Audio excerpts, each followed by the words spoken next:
You know, when we started this odyssey in Alicante last October, amazing to think it's that far, we talked then about how close this would be. We've just got 2 more offshore legs, 1 import. It could come down to that import race, which we thought might happen. Can you believe it's happened? Well, in many ways, it's gone around the world and we're no closer to knowing who's going to win this thing. And it's been a fascinating journey and lots of stories, but I think it's great. It's great for the event to think we're here, back in Europe, and there's 4 boats that can win this thing. And we've got this crucial leg out around the Azores and back, and how the teams react to that.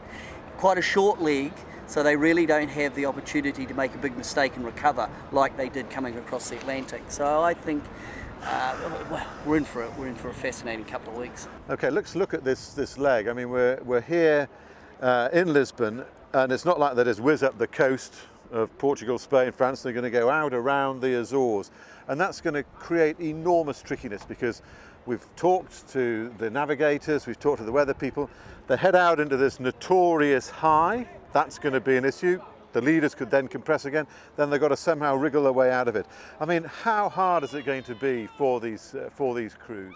It's really hard. I think a bit of emotional stress will be a big deal, and then it looks to me as though there's a low pressure coming across the Atlantic from the States, and they could be in for a bit of a torrid time coming back from the Azores.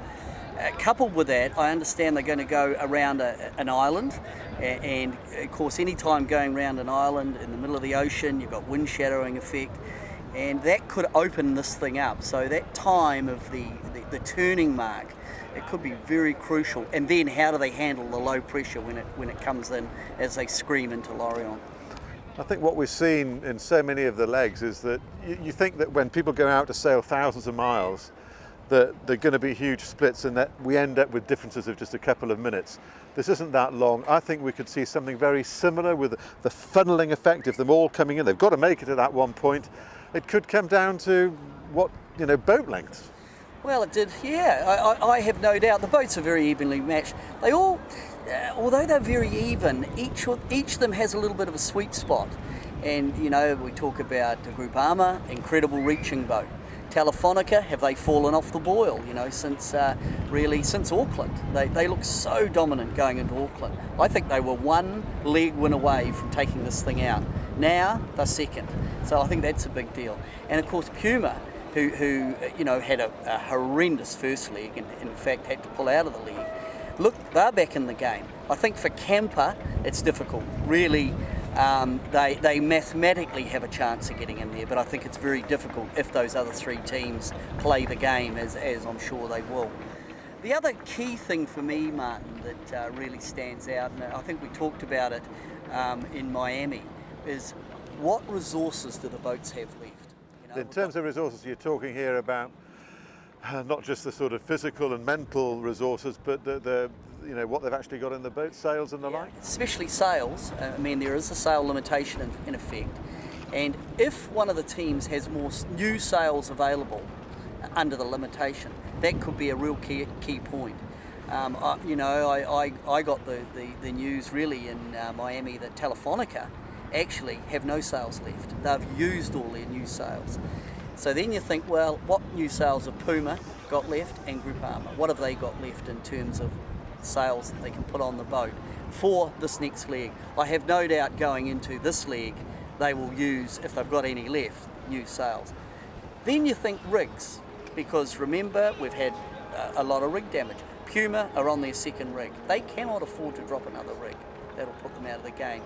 So the boats the boats have had a torrid time. We've seen boats, have to have major refits and rebuilds. All that has an effect. It has a compounding effect. So I think as we go into this leg, what condition are the boats in, and what boats have what new equipment left? I think that could be a real key point. Okay, now if you're looking at, hard to put you on the spot, who do you like the look of? I mean, we've seen, you talk about Telefonica maybe going slightly off the boil and their sail wardrobe used up. Puma and Groupama, who do you most like the look of? Well, when I look at the next leg, and for me, from here to the Azores looks like a lot of 2-sail reaching pressed. Groupama conditions. She's blisteringly quick in those conditions. When Groupama left Alicante, October last year, they looked a bit rough around the edges, and they have got better and better and better as they've gone on. I think Groupama are in with a real shot of winning this thing. But if Telefonica can come back, they haven't been going that strong since Auckland, from the Auckland stopover, but we know they're capable. The pedigree of the boat's right, the pedigree of the crew is it's unbelievable. So I think they're there. And then you've got Kenny Reid just chipping away. I mean, he's right in there. So there's a touch of the dark horse there, isn't there? Because we know how good he is. He's a bit of a sleeper, He's flying a little bit under the radar, but he's right there. He's right in. It's not just a mathematical chance. He's got a shot of winning it as well. So I think it's brilliant. You couldn't have scripted it better than this. What about the sailors themselves? I mean, there's a feeling here to me that they all know they're on the home run, really. I mean, they've gone around the world. They've crossed their tracks, if you like, with going past the Mediterranean, and they've still got this. It's still yet to be decided. Where do you think they're at mentally? It's hard to say. I mean, we've already talked about Telefonica, and really they want to get their magic back. And can they do that? I think that's something to really look out for. Where are they at mentally? I'm absolutely staggered how resilient they are. I mean, that leg for me from Auckland to Itajaí was the turning point of this race. It was brutal. And to see the condition and the mental state of the sailors in Brazil, they looked knackered, didn't they? But we look at them now, and it's almost like they've changed modes. It's not a short track, it's still an ocean race, but they look rested, they look ready to race, and I think they look hungry amongst each other. Part of that is that they know there's going to be nothing quite as hideous in front of them as what they've already been through. I mean, if you get that situation like we were talking with Brad Jackson off Puma, and he's going back into Miami after that leg, and the immigration want to do his fingerprints. He hasn't got any ridges on his fingers to take fingerprints off. So he's, the immigration people are saying, well, look, it's in my hands, and they're worn out. They've been through the worst of that, so they know that physically it's not going to be absolutely freezing. They're not going to get as beaten up as they have been. But still, the competitive juices to win, boy, are they going to be flowing? Absolutely, and I mean, paint this picture. You could end up in Galway, last in port race, winner takes all. Could happen. I hope it doesn't happen that way, to be honest. I think... Well, unless it's the right one taking it. Well, yeah, I mean, if you're on the right side of the equation. I actually think I'd like to see the Volvo Ocean Race won on an ocean leg of the race. I really don't know if I want to see it come down to, the winner being decided on the last day of the Volvo Ocean Race in Ireland, but it could happen. Well, what a thrill it'll be for us if that is the case. And well, I mean, this one, everybody's saying that this is the closest ever Volvo Ocean Race. I guess part of that is the design rule has narrowed everybody down. It's made particularly those top three boats, they're also close in performance. And I mean, is this, it's what the organisers want. I mean, you couldn't have scripted it better. No. You could not have scripted it better. I think there's still a few issues, the integrity of their boats, the safety of the crews when they were in the Southern Ocean. I think that's an issue, and I'm sure it's being rectified, to be honest.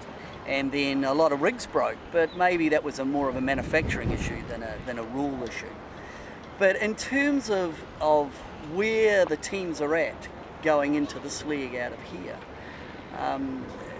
it's almost a bit surreal, really, that they've gone so far, they've been through so much.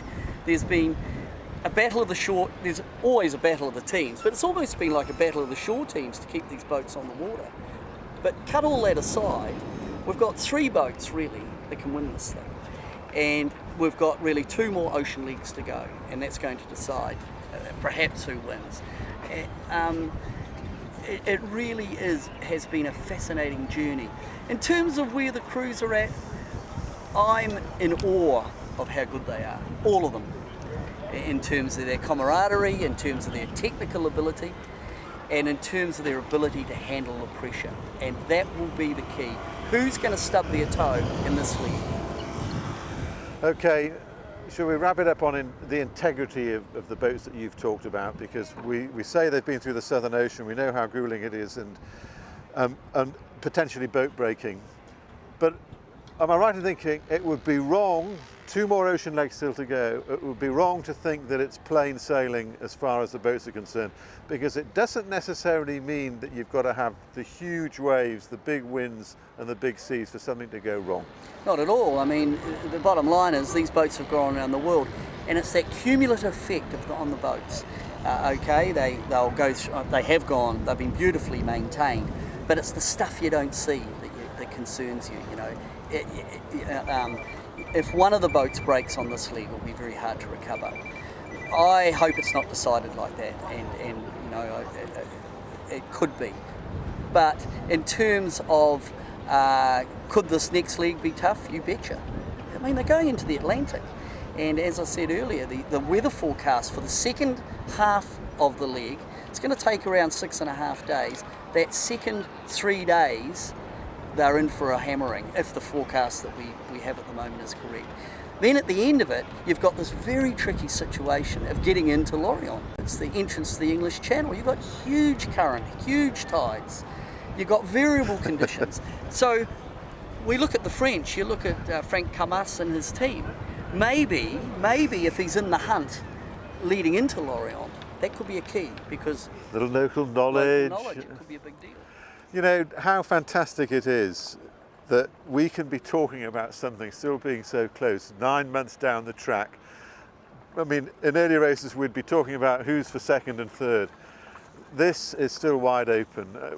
As you say, couldn't be scripted better. It's fabulous. And it is. And the other thing to consider, in my mind, is you look back at the legs and think, what teams lost easy points? What Points left on the table. Points left on the table, and I go back and I think of Telefonica in Itajaí going round the last mark, going round the wrong mark, and they gave away effectively 4 points. 2 things: there's points on the board. Secondly, psychologically, what effect did that have for that team? I think it had a big effect. Well, it's all wide open. I can't wait for it. I mean, I just think, like everybody else, I'm going to be glued to volvooceanrace.com. You'll be looking at the skeds all the way, right to the end of the race. We couldn't have asked for more.